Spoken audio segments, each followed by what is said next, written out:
Mirë mbrëma dhe përshëndetje. Unë jam Mesut Shabani, jenë në podcastin Mesut Shabani. Miq të mi, data është 25 muaj është i 4 viti 2026, vit që po e lëm pas. Dhe asnjë ndryshim deri tash se përket disa gjërave kapitale dhe investimeve tek shqiptarët. Asnjë. Dhe ajo e vetmja një që donin ta bënin ndërkombëtarët, u bë diskutabile për shkak të deklaratave të në fillim kryeministit, i cili u tërhoq dhe ja la kopilin dorë Nikolovskit, ministrit të resorit të transportit. Pra, ai e filloi i pari duke thënë se do të ketë devijim të trasesë të korridoritetit, i cili në vend të qafatson do të shkojë nëpër Ohër. Dhe ngrita unë i pari plur, sepse partitë politike shqiptare thoshin në konferenca për shtyp, edhe atë jo në parlament, por dilin aty në atë foltoren që është brenda parlamentit jashtë. Në vend që ta përdorin mikrofonin, por do i mbete hatri dikujt dhe kështu që do të rrezikonin pozitat e tyre. Ku e dim ne kush çfarë ëndrash shef me Mickovski dhe takimet e tyre të fshehta. Edhe pse gjithë ditën Mickovski thotë do mbahen zgjedhjet, tash do mbahen zgjedhjet atëherë, kur do që të mbahen zgjedhjet ne do fitojmë. Okej, po mbaj atëherë. Por për ta shtuar numrin e deputetëve, unë ju premtoj se VMR nuk do mund ta shtojë. Nuk do mund ta shtojë as LSDM-ja, por e di se kush mund, Levica do shtojë diçka më tepër, Znami do shkatërrohet, njësoj si Vleni. Por derisa të bëhet ajo, atëherë duhet zgjedhur dhe për zgjedhur nga shqiptarët një i cili do u shkojë. Por unë them, më nuk do ketë nevojë për politikan shqiptar, por do ketë vetëm për marrëveshje historike ndërmjet shqiptarëve dhe maqedonisëve. Kushdo që të vi nga shqiptarët, kushdo që të vi, ai duhet i përmbahet. Jo Mickovski, kushdo që të vi edhe nga bloku maqedonez. Por ti kthehemi asaj. Ka ditë më parë. E dini se 175 milion euro ka kushtuar shtesë autostrada që lidh Kërçovën dhe Ohrin. Vetëm mos ka përse nëpërmes Tetovës. Dhe a dini se ajo autostradë tash ka mbri 770 milion euro. Nuk e them unë, e thonë vetë ata. Dhe pasi e thonë vetë ata, a e dini se Mickovski dal nga dal po bëhet më i mençur. Ja lën kryt barën që merret çaj kokën ministri i transportit, sepse bie në resorin e tij. Dhe ai thot ditë më parë, e pastaj do kthehemi se çfarë ka thënë për korridorin 8. Железница до Ѓафаса и од другата страна нема ништо, нема поента да ја потрошиме парите. Проценката е дека само од Кичево до граница со Албанија се чини 2 милиарди евра, што се огромни пари. Само за да имате представа, сите капитални инвестиции во текот на годината во државата се 750 милиони евра. Значи, од шприц да се купи во некоја болница, до автопатија се гледа, вкупно имаме на располагање 750 милиони евра, што значи дека ова се буџети кои што минуваат многу години. И ако ние се доведеме во ситуација да изградиме пруга која што ќе застане на границата, тогаш тоа би било наивно од наша страна и затоа ја отварам оваа тема. Она што беше изборно ветување на последните избори во Албанија, беше изградба на пруга која што треба да оди. Këtu e me qëllim elaboron këtë që të fsheh prapavin për mos ndërtimin e korridorit 8. Dhe pse ky zotia nuk u mërzit që rruga, autostrada Kërçov, Orë ka kushtuar deri tash 770 milion euro, plus ky i ka dhënë edhe 175 milion këtë vjet që të përfundoj. Dhe thotë pra të dëgjojmë se si i pengon. Pra, këtu ka të bëjë vetëm me një nacionalizëm ekonomik, jo më me një realitet politik, por me një nacionalizëm ekonomik. Ние изградиме железница до Ѓафаса и од другата страна нема ништо, нема поента да ја потрошиме парите. Проценката е дека само од Кичево до... Për shkak se nuk mund t'ja dolën, edhe pse e binden Vlenin, për matrapazllëqet e tyre Vleni pranoi që t'u lojën e Mickovskit lidhur me trasen, duke filluar nga kryetari i rrugës, ai patriotin me bateria, dhe deri te është bërë humor Bekim Sali. Dhe ai cili ja shkruan tekstet Izet Mexhiti.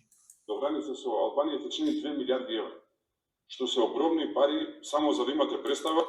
Pra, tash luan në kartën prekse të financave. Site kapital. Ky e do shtetin, vetëm kur është fjalë në pjesën shqiptare, jo thot, do harxhohemi shumë. инвестиции во текот на годината во државата се 750 милиони евра.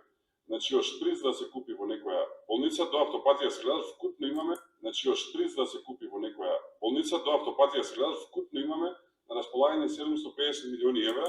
Po, aq sa ka kushtuar Kërçov orë. Pra, e dëgjuat. Kjo është vërtet e papar, një nacionalizëm ekonomik. Okej, nuk është okej, por unë vazhdojmë më tej. Pra, Nikolovskit nuk ka, sepse ai thotë është drejt përfundimit. Dëshojmë. 2027 veç gati është. Dëshojmë. Dhe tash të ndalim pak në ato problemet e jona. Po hajde një herë që mos u mbetet hatri për Nikolovskin se sa para harxhon Maqedonia për shprica, injekcione e gjëra të tjera, ndërsa kur është fjala për korridorin ku mund të fiton parat, sepse ato do jenë potrošen material pra harxhuese, shohim se ai Nikolovski ama poleka nemoj da se nerviraš. Ако ние изградиме железница до Ѓафасен и од другата страна нема ништо, нема поента да ја потрошиме парите, проценката е дека само од Кичево до граница со Албанија се чини 2 милиарди евра. Што се огромни пари, само за да имате представа, сите капитални инвестиции во текот на годината во државата се 750 милиони евра. Значи од шприц да се купи во некоја болница до автопатија се гледат вкупно имаме на располагање 750 милиони евра. Po pra, po, e dëgjuat. Ndërsa këti ka kushtuar aq autostradë. E keni të telegrame.me me mbulesë. Sepse nuk ja vlen të merresh me të, por unë dua ta bëj nervos. Atë dhe vlenin, sepse gjithë to që unë po i shkruaj kohë të fundit interesant dikush nga BE-ja i merr. Pa marrë parasysh se unë kam vërejtje lidhur me disa sjellje të pushtetarëve këtu në Maqedoni, ndaj meje, si Mesut Shabani, dhe më i sigurt kur në jetën time s'kam qenë. Shkojnë, vinë, përcjellin vetura të ndryshme me tabela duke filluar nga Shkupje deri në të Tetovës. Faleminderit. Pra, më i sigurt kur s'kam qenë në jetën time. Dhe unë do të them edhe diçka tjetër. Ka edhe një problem tjetër Maqedonia. Në vërtet Tetova nuk merrem më me këta sepse këta vërtet janë duke tepruar, duke menduar se do fitojnë shumë dhe kërkojnë që të i fshejnë punët e tyre të pista. Por jemi në Tetovë. Nuk kam mbetur vend, unë mi kam dhënë disa vend banime qytetarët ku mund të jetë vërtet diskutabile. Tash ndëroj lëvizja edhe pak e kamerën sepse duhet të lexoj. Bilal, ka vendet e liftra, din ku është teleferiku aty? Prishe me teleferikun çfarë duhet? Ka vend, çfarë ndërtesa mund bësh? Në të djathtë ke parkingun, veç e ke planifikuar. Pastaj, te Arabati, pse e jep Zamirmanës? Fito vet atë që duket se kurse ja po sjellësh investitor të huaj. Dhe ndër kafe restorantin Mulliri te Urra. Pastaj vjen ajo e ujit, ndërmarrja komunale, që çfarë nuk ka Bilal. A di çfarë zgradash bëhen atë? Merreve se një herë e Skënderbeut e ka bë Bashkimin Kombëtar dhe vështi. Mire ketë mabi. Dhe. Pastaj, përballë, duke filluar nga aty ku ulen këta me tavolina deri në fund atje. A di çfarë zgrada të holla bën, dyqan aty, çash. Jo andej në atë ku shkove te parku i xhamisë, aty është parku i bletës, aty, a di çfarë bëhet aty? Knaçesh Bilal, mos dilin më poshtë. Pastaj fundit të Bilal. Futjeve te parku i xhamisë. Arabati xhamisë këtu në xhamisë së larme. Kur kanë mund kohën e Titos, ti e ke një poezi për Titon, kur ka mund në kohën e Titos ti prishin varrezat. Futja edhe ti bën nëm qorë, thonë qytetarët. Pra, gjithandej vetëm vërejtje. Por, ajo që ai e tha, se unë dua sjellë çfarë tha, e pastaj do e komentoj. Dëgjoni se çfarë tha Bilali kohë më parë. Do me jepni një ndërmarrje publike në Maqedoni. Nëse ka një çështje, një projekt për cilin krenohem që e kam realizuar ardhja e sa për më herët. Do me jepni një ndërmarrje publike në Maqedoni, në një qytet që është e suksesshëm.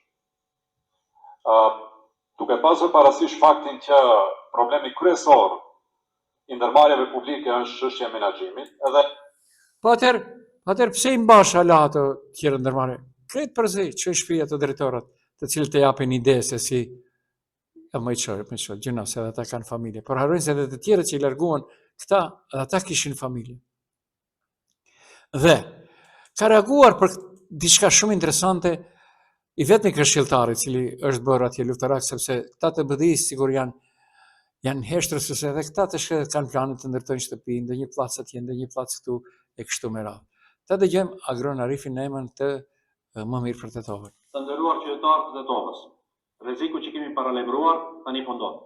Në mbledhjen e ardhshme të Këshillit të Komunës së Tetovës, e cila do të mbahet të hënën në 27 prill, si pikë e 20 e rendit të ditës.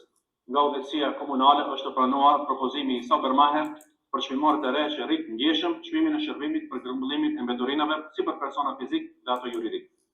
Sipas propozimit të rendit të ditës dhe materialit që kemi pranuar, parashihet që shërbimet nga Saber Maher të rriten 30% për shtëpitë dhe banesat dhe 50 deri 100% për bizneset me shkatëmtuar drejt për drejt buxhetit të tobarëve.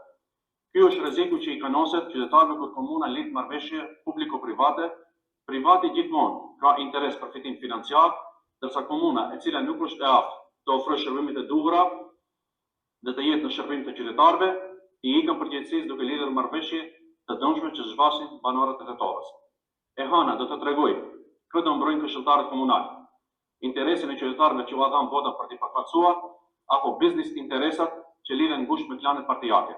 U bëjmë thirrje të gjithë këshilltarëve të komunës së Tetovës të mos lejojnë rritjen e çmimit të shërbimeve nga Saber Maher, e cila godet direkt xhepin e qytetarëve, që periudhën e fundit është tepër e rënduar nga shpejtimet e përditshme. Të nderuar Agron, këtu ke plotësisht të drejtë, por a dëgjove se çfarë tha, sepse shko dëgjova edhe një herë edhe Bilali. Bilali tha, diçka më të suksesshme Agron, e di se më prej ti e mora te faqja jote atë, e di se më të suksesshëm ndërmarrja që kam prodha jam shumë krenar. E tash pse atëherë po ndodh kjo? Pra, vendimi i paralajmëruar, unë tash po mundi më gjë. Vendimi i paralajmëruar për rritjen e çmimit të shërbimeve të mbeturinave të Tetovë, po e konfirmon ata që është thënë prekosh. Partneriteti publiko-privat në formën si është zbatuar, po e kthehet barr qytetarëve. Komuna e Tetovës në udhëheqjen e Bilal Kasamit, e cila më herët e prezantoi bashkëpunimin me kompaninë Submaher si sukses dhe modernizim të shërbimeve, tani po përballet me realitetin e kostës së këtij modeli. Komuna, në vend që të ndërtojë kapacitete publike të qëndrueshme, ka zgjedhur të transferojë shërbimet tek një operator privat i cili logjikisht funksionon mbi parimin e fitimit. Dhe është normale, askush nuk thotë kurrë gjë kundër. Në mungesë të kontrollit të fortë institucional dhe transparent të plotë të kontratës, bara e këtij fitimi po kalon te qytetarët. Ky është pikërisht rreziku që është paralajmëruar më herët. Privatizimi i shërbimeve jetike pa mekanizme të fortë mbrojtës për publikun përfundon duke e kthyer qytetarin në pagues të çdo kosti i shtetit, ndërsa komuna shpang përgjegjësinë direkte. Pra, kryetari i komunës së Tetovës, Bilal Kasami, më herët e ka prezantuar bashkëpunimin me kompaninë Submaher si sukses.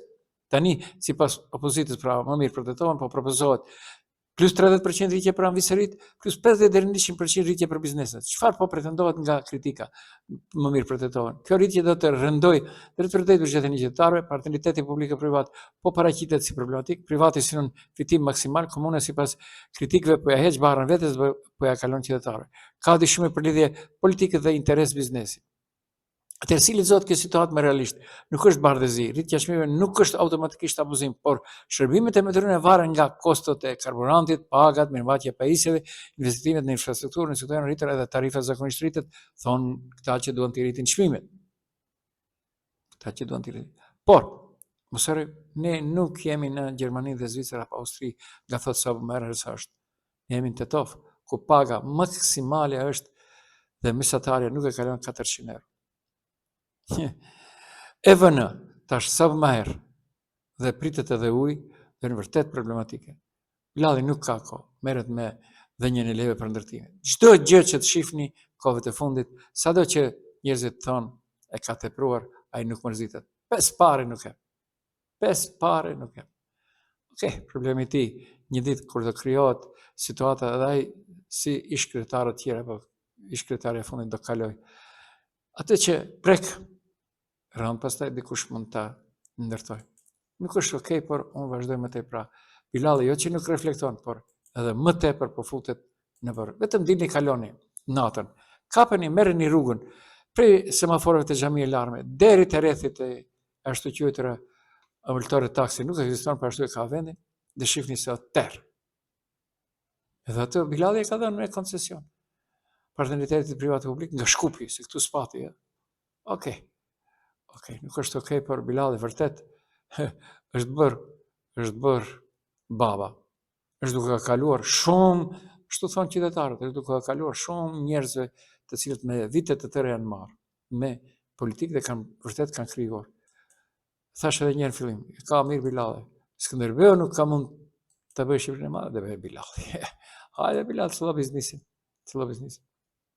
Dhe në ndërkohë, ka pasur, pra, mos e teprem dhe mos bëhem shumë të mërzitshëm herë të tjera dhe më herë prapë me Bilalin dhe disa punë të tjera, por mos bëhem shumë të mërzitshëm, VMRO-ja këtyre ditëve ka propozuar që unë jam për atë. E dini pse se edhe ju jeni për atë, por nuk e thoni. Pse të kenë 2 fish pasaporta ata të cilët edhe në Kosovë thënë rinë me sherë dhe me barelef? Pse? Kur tjetë puna për ata të jenë pushtetu, kur kalin nga pushtet tikin, andej këndë dhe i dërgën bizneset private, apo i marrin pasaportat për të bërë firma atje, e pastaj prej këtu i hudhin parët atje. Kemi shumë raste, posaçërisht me familjarë të Ali Ahmetit. Dhe, askush nuk ka asgjë kundër të ketë kur Gjermania lejon 2 fishin e pasaportave. Por, në politikën maqinase, në politikën që po bëhet në Maqininë e Veriut, çdo gjë po interpretohet ndryshe. Zhirinovski, një ndër njerëzit më altoparlant të LSM-s, thot edhe ndërmjet udhëhecës ministrave të VMRO-s ka me 2 pasaporta. Dobar ден. Ovo što da sabote. I to je много важна тема која што мора да продолжиме да дискутираме во јавноста, затоа што прашањето топар се отвара и прашање кој што отвара карактер, го прикажува институцијот карактер на денешната влада. Во ова влада на Христијан Мицкоски има повеќе бугарски пасоши колку можевме да замислиме досега. Значи можеме веднаш на самиот почеток да заклучиме дека се работи всушност за влада на лажни патриоти со бугарски пасоши. И тоа пазете, тоа се представници на влада, која што треба нас наводно да го чува македонскиот национален идентитет, токму од бугарите, а влада и цела екипа која што е преполна со бугарски државјани. Unë, si Mesut Shabani, di shumë që janë në këtë qeveri, një ministër e di, se është diku në afërsi këtu, një ministër nga bloku Maqedonas, dhe di shumë çka të tjerë nga bloku shqiptar edhe në kaluar, posaçërisht nga BD-ja, nga Shkupi. Me emra me mbiemra i di, kush kanë pasaporta të 2 fishta.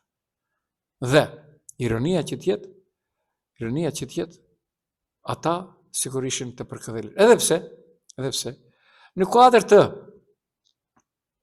të, këta e thënë Agjencionit për Sigurinë Nacionale, ANB, DBK-së dhe kushme, ka një komision i cili ju jep licenca. Gjithë atyre nuk i kanë marrë. Dini pse? Jo për patriotizëm, jo. Por, për ndonjë rrahje, kur kanë qenë të ri, për ndonjë drogë të zërë, për ndonjë armatim, e kështu me radhë. E njëjta gjë vlen edhe për policinë. Për policinë 80%, jo vetëm Tetov, po 80% të policëve në Maqedoni kanë probleme me. Mbani mend kur para disa viteve kontrolla e mërshme MPB-s dalin një autobus me policë dhe çfarë nuk gjeti te policët. Çfarë nuk gjeti? Okej. Është çështje krejt tjetër ajo. Dhe provimi i respondencës në gjuhën shqipe. Asnjë hap konkret nga Vleni dhe qeveria. Edhe pse po bëhet një muaj që nga mbajtja e protestës së studentëve shqiptar që provimi i jurisprudencës të mbahet në gjuhën shqipe, nga institucionet kompetente nuk ka ende asnjë zgjidhje. Përveç kësaj nuk janë bërë publika emrat e ekspertëve që janë angazhuar në grupin e punës. Njëri nga organizatorët e protestës, Mevlan Ademi, kritikon institucionet për mungesë transparence për zgjidhjen e çështjes. Ai thotë se studentët kanë marrë vetëm premtime, por jo edhe hapa konkret. Për këtë arsye, Ademi njofton se po përgatiten për hapa të mëtejshëm, për të shirkëtuar edhe mundësinë e një proteste tjetër. Bën gati 2 vite që kur e kemi dorëzuar kërkesën e parë për mbajtjen e provimit të jurisprudencës në gjuhën shqipe, gati 4 muaj që kur e kemi dorëzuar peticionin dhe pak ca ditë bën gati 1 muaj që e kemi patur protestën e parë dhe përveç premtimeve, diçka konkrete nuk kemi pa.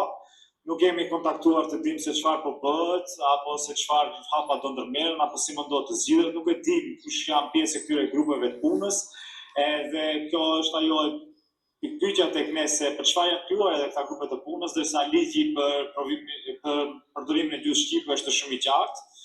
Realisht ne kemi patur para një jave takimin me grupin organizativ dhe përgatitemi për hapat e radhës, ndoshta edhe protestën e radhës, se shohim që nuk ka ne diçka konkrete. Televizioni 21 drejtoi pyetje drejt tek qeveria, nga ku thonë se po punohet në këtë drejtim dhe të gjitha detajet do të publikohen pas finalizimit të procesit, duke përfshirë edhe publikimin e emrave të grupeve të punës. Në lidhje me pyetjen tuaj u informojmë se procesi është në vijim dhe punohet për të gjetur një zgjidhje të përshtatshme. Po pra, çfarë do thotë qeveria ndryshe? Se do thotë ne kemi fat. Dhe sikur nuk rri rahatun, ta dëgjojmë edhe një herë Nikolovskin atë në fillim që e tha për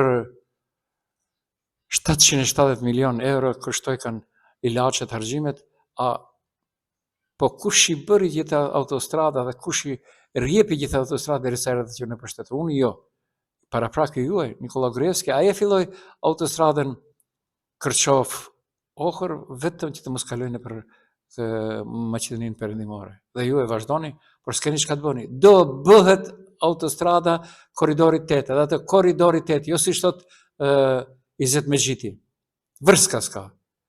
Sipas gjitha gjasave, në popull njihet kjo si korridori, nuk njihet si në popull, por është vendim i Bashkimit Evropian, para do jenë nga ajo dhe ta dëgjojmë. Ако ние изградиме железница до Ѓафасен и од другата страна нема поента да ја потрошиме парите, проценката е дека само од Кечево до граница со Албанија се чини 2 милиарди евра. Ky flet për Ekorudhën. Ekorudha do bëhet, ndërsa shteti shqiptar trasen e autostradës e ka gati, vetëm pret të hapet tuneli në qafë të thonës. Што се огромни пари, само за да имате представа, сите капитални инвестиции во текот на годината во државата се 750 милиони евра. Atër kote pas ke ndërtuar, pse çka duhet Maqedonisë gjithë ajo autostradë nga Shkupi, nga Ohrid atë duke devijuar për nga manastiri, Kërçov manastir, Veles, Prilep Veles, e kam shëtitur, si vjet e kam shëtitur këtë rrugë me dikë tjetër bashkarisht nga Bashkimi Evropian dhe çfarë s'kemi parë. Atje merrni me mend, nuk bëhet ende fjalë posaçish nga manastiri për Prilep, ka shtëpia rreth rrugë që duhet prishen. Njerë shpronësimi tyre do të kushtojnë mbi 100 milionerë, sot e tha Nikolovski, tash më kujtua. E kemi hecur ne me Bashkimin Evropian, sepse kur s'ke punë çka të bësh lëvizje derë dhe shëtisim. Vinë ndërkombëtarët, sikur më thojë unë jam apartijak, më marrin edhe njerë jo për herë nga një herë dhe bëjmë një xhiro. Jo s'paguajnë ata kretë harxhimet. Dhe. Mos më ditë një, bëhet më mirë ka thonë të bëjnë dardhët si vjetë pse, Arusha më hahen mua. Për fund të këtu ju përshëndes, dëgjojmë nesër mbrëmë.